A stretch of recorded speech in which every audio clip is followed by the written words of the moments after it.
There are a lot of good organizations doing a lot of good in Dallas. But how do we see a transformation of our community in such a way that people prosper broadly? Michelle Kinder has been working in the nonprofit community for more than 20 years here.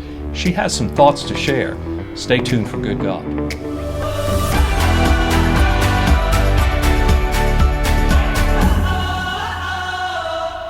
Welcome to Good God, conversations that matter about faith and public life.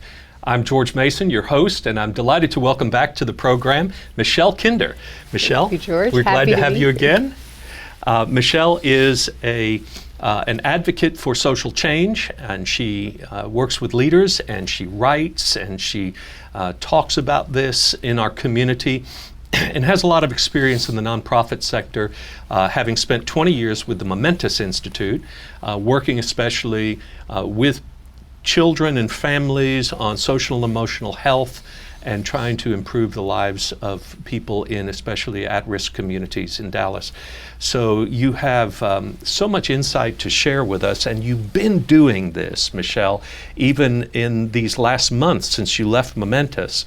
Every time I turn around, there's another op-ed from Michelle, and it's being talked about in the circles I travel in, and we're delighted about the contribution you're making in this new way. Thank you so much. That's great to hear. Yes.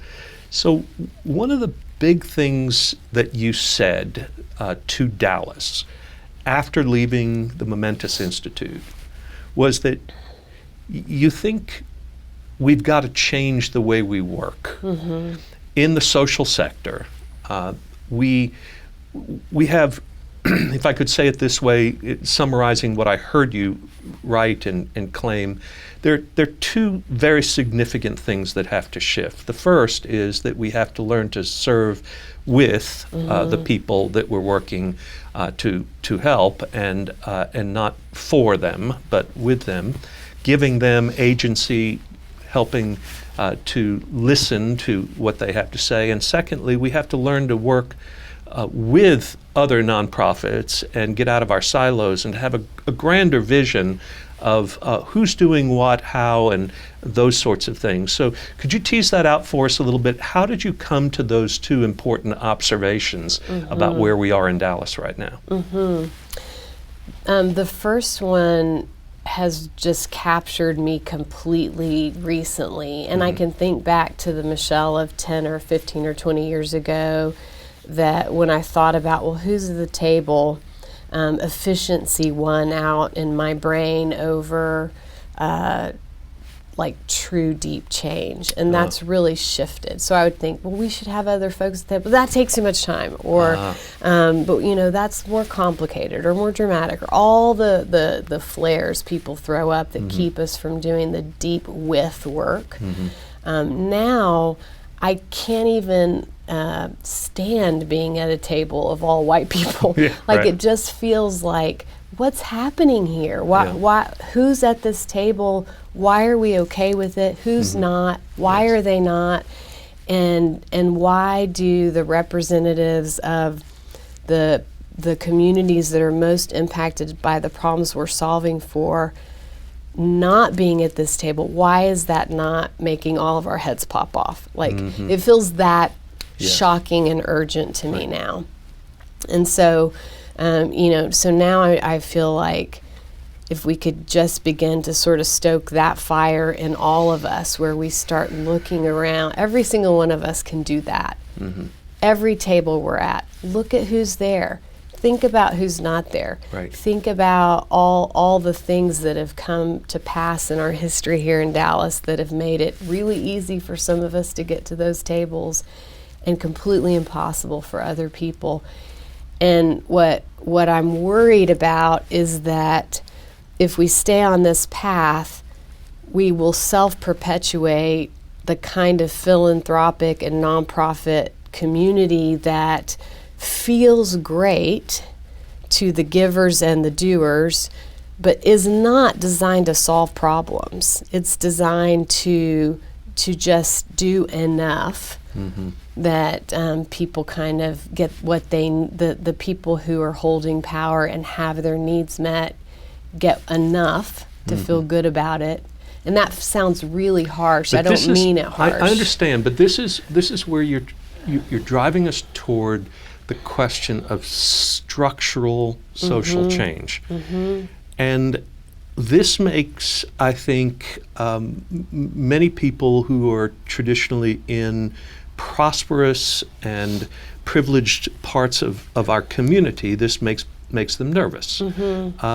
Because we have, whether we are fully conscious of it or not, we have intentionally developed ways in which we have organized our lives in our neighborhoods, in our schools, in our work life and religious communities, so that we will reinforce these sorts of things that end up with a Dallas that to some of us seems to be booming and prosperous, and we don't actually see that Dallas is at the very top of the list in cities in America of inequality in income, in racial and ethnic disparity. In fact, as you know, the Urban Institute study placed us 274 out of 274 cities. This is a shocking notion in terms of inclusion and participation in prosperity and opportunity. So to change that, Michelle, is going to take some very deliberate work on our part. What are some of those things that you think have to happen in Dallas to get our attention that will make us realize we're making progress and we are changing?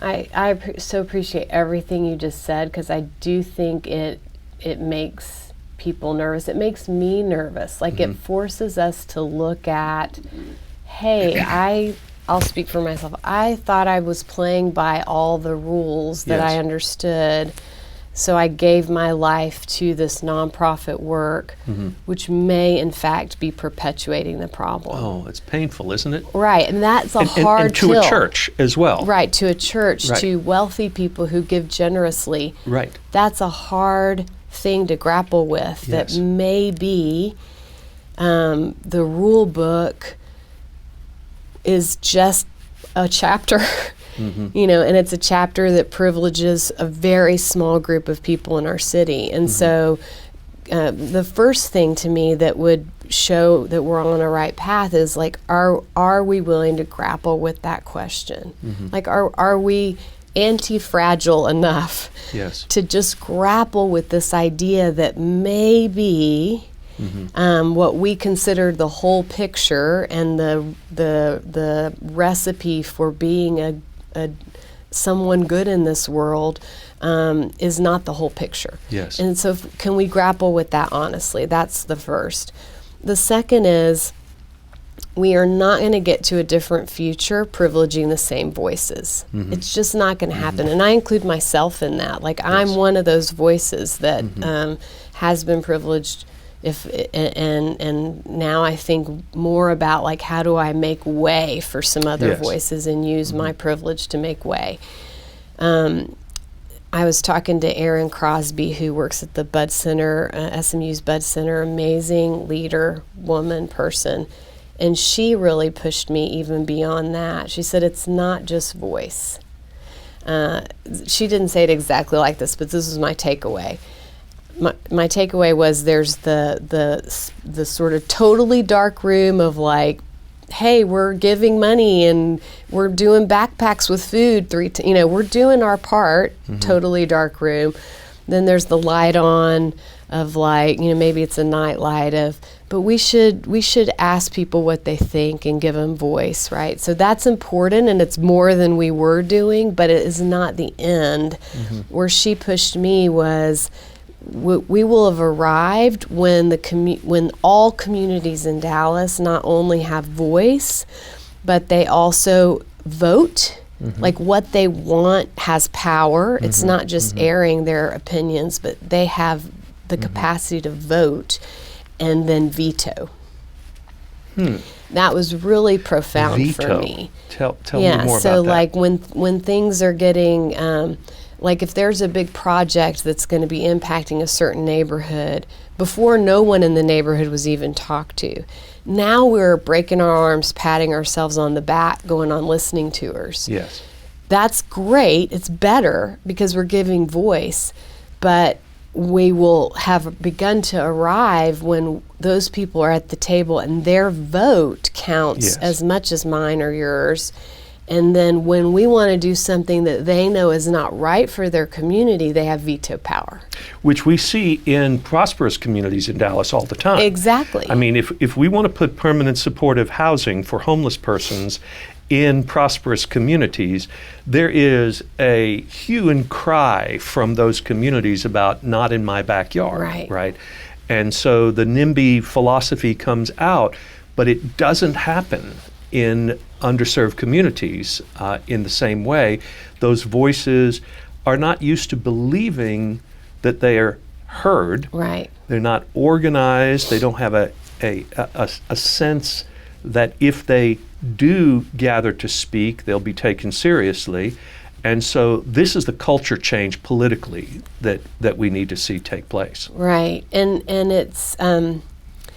it's tricky because there's where we are developmentally, there's a dark side of of giving voice, because right now where we are developmentally, and it's still a pass through and it's better than where we were, but right now we're at that space of you have voice until you say something I don't want to hear. Or you say something that's going to affect how much power I hold in this world. Wow. Or make me look at myself and the fact that my long straw is directly connected to your short straw. Oh, wow. It's not random. Yeah. Then you get marginalized as an angry person, or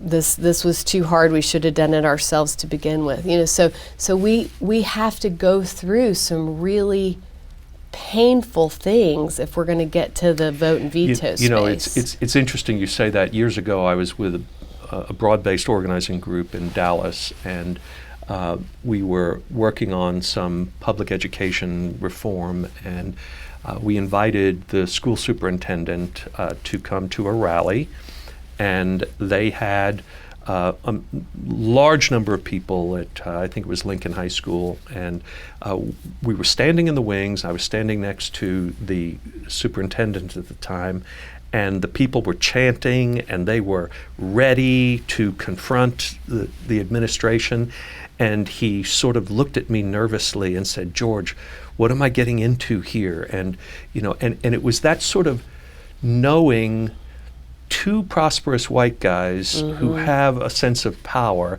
and an auditorium full of people who are trying to gain their voice and to learn how to exercise their democratic opportunity.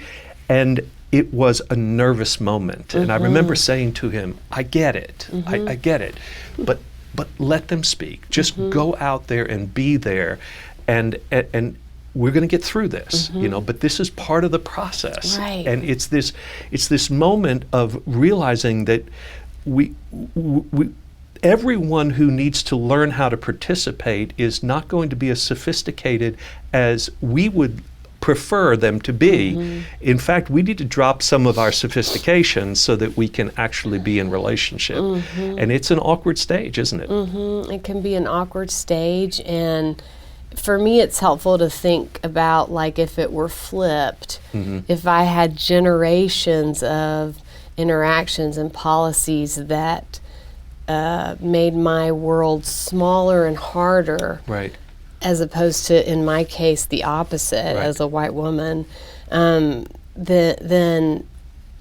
I would also be in that raw state. Yes. That raw state is not a reflection of a problem that they hold, or even a lack of sophistication. It's a reflection of the truth and the hardness of the truth that they have to bear or to put forth, and the fact that there's a sort of a deep guttural knowing that that truth is going to disrupt the power structure so completely Right.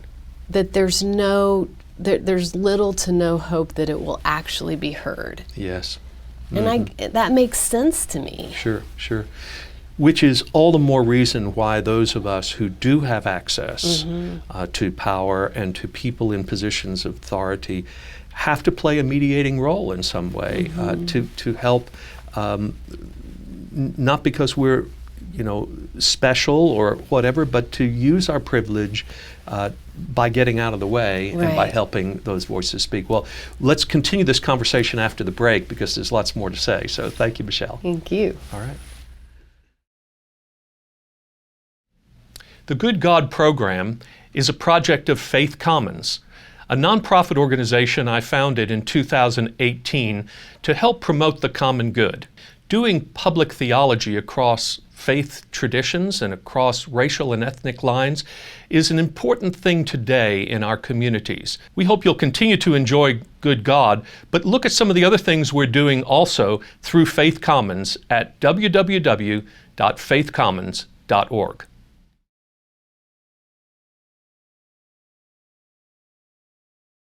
We're back with Michelle Kinder, and Michelle, we were just talking about changing the political culture in ways that require us to think differently about our place in it and who our neighbors are, and listening to all the voices of the community.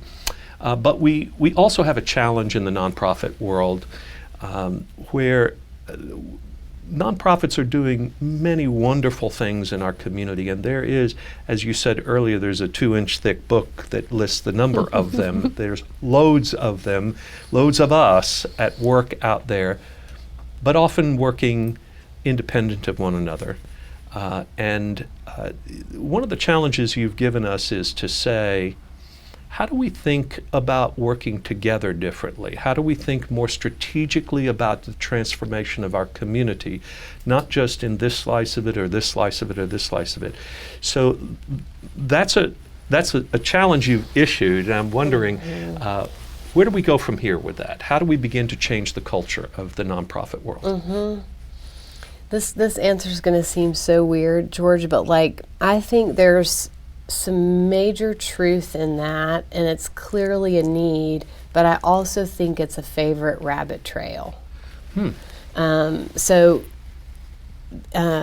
often am in the room with people who are like, what would make it work is if we had fewer nonprofits and we consolidated and they worked better together, and which I think might be true, but I also think that is a way and a place we jump on something that feels doable, and the way people jump on it actually is disempowering to communities and nonprofits and pulls energy away from problem solving for the real stuff.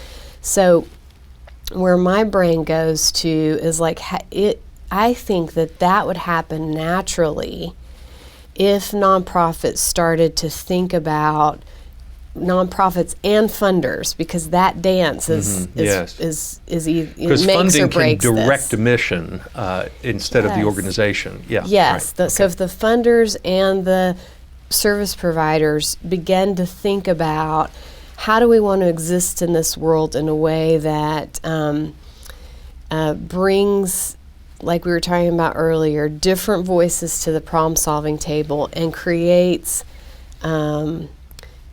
missions and work that is not designed to plug a hole for life, but is designed to get at the root of the problem.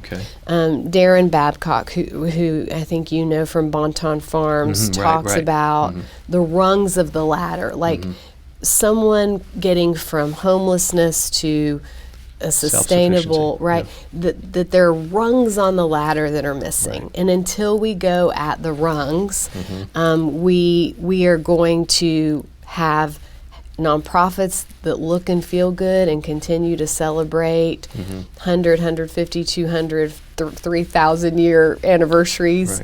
and funders who continue to give tremendous amounts of money. This is such a generous city, Right. but we are not going to get at a true shift from let's continue to do good to let's solve the problems. Like, Right. let's actually solve the problems. Right. So, yeah, like, for example, what would it be like if in Dallas, African American workers actually made the same as white workers? What would it be like in Dallas if women made the same as men? What would it be like in Dallas if the graduation rate from high school in DISD were the same as it is in Plano, for example, or in Highland Park? I mean, when you start talking like that, Yes. now you're starting to get to some real differences of outcomes that we should be really excited about pursuing, instead of just, do the kids have backpacks? Right, right. You know, so- And that, when you start thinking like that, then funders and nonprofits are going to organize around each other in a way that is not siloed. But if we come at it trying to just fix the silos, it's a Right. rabbit trail, Yeah. in my experience. Okay. It's just more meetings, more people meddling who are further away from the problem. Right.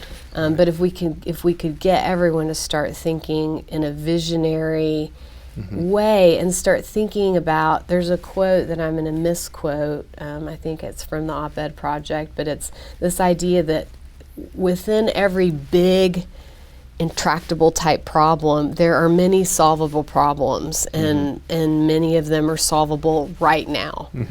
And we don't think like that. Right. We just think this is a big intractable problem and people are hurting and we better show up for them. Right. Which is good. Like we Yeah. wouldn't not want to be those people. We definitely want to do that, but it's just it's an endless cycle. Yes. And yeah. Well, we've seen some of this take place, I think, in the Dallas schools in very positive ways, Yes. right? So you don't just have a big, massive problem that you say it's impossible and where do you even begin? They actually decided to just begin. Yes. And so they began to do innovative things like actually putting the best teachers in the most vulnerable schools with kids and paying them more and changing the way they went about that. We've begun to recognize that if kids are ready to read when they start school, they can much more likely succeed throughout the entire time. And so we have pre-K, and we've advocated for and gotten state funding. And there's a kind of flywheel effect Yes. when that sort of thing begins to happen and people get excited and they say, we can change all of these things. It can be different. Yes. You know, Yes. That's where I think the shift is coming, and there are lots of people thinking like this. So, Right. to me, 10 years from now, the way that the funding community and the nonprofit community are going to be talking about the way we work together and also work with communities, I hope we're really, really embarrassed by how we talk about it today, 10 years from now. Wow, good. Yeah. Yeah. And I expect 3 years from now to be embarrassed about what I think today. Like, Sure. because I'm embarrassed about what I thought 3 years ago. So it's not like, it's just, can we get in there and grapple with it together and move forward? Yeah. What's next for Michelle? So one of the things I'm doing that I'm really excited about is with Stegan Leadership Academy. We're launching a social change leadership program for women. And it's a 52-week practice-based course. It'll pull from women from across the country. It's funded by investors so that isn't a reason you get in or out. Applications opened yesterday, and we'll launch our first class in January. And we'll err in the direction of underrepresented leaders. We're going to be seeking to learn as much as we have to teach. And the reason that project is important to me is because it feels like an operational way of lifting voices that need to be heard. So instead of myself jumping into another nonprofit or another cause, I feel interested in elevating and amplifying voices that are doing incredible work, but maybe because of structural and personal things, they're at like 100 watt when they have the capacity to be 1,000 watt. And Stegen is a tremendous organization. They've been around 20 years. I studied with them as a student for 3. It was transformational, and they're a great partner in launching this class. So. Good. Where do people go if they want to investigate this and maybe even sign up? Yeah, so you can go to my website and sign up for updates if they want to, which is michellekinder.com. They can also,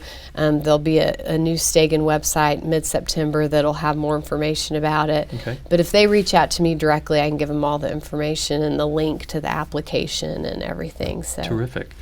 In the few minutes we have remaining, Michelle, we've talked a lot about the nonprofit community, the religious community, the church, synagogue, mosques, the people of goodwill who are faith-based in their orientation, have a significant role to play in all of this. Because this has also touched on your life and your background. What would you like to say to those of us who are trying to do our work in this multi-faith environment in Dallas, touching on a lot of the same things that other nonprofits are doing?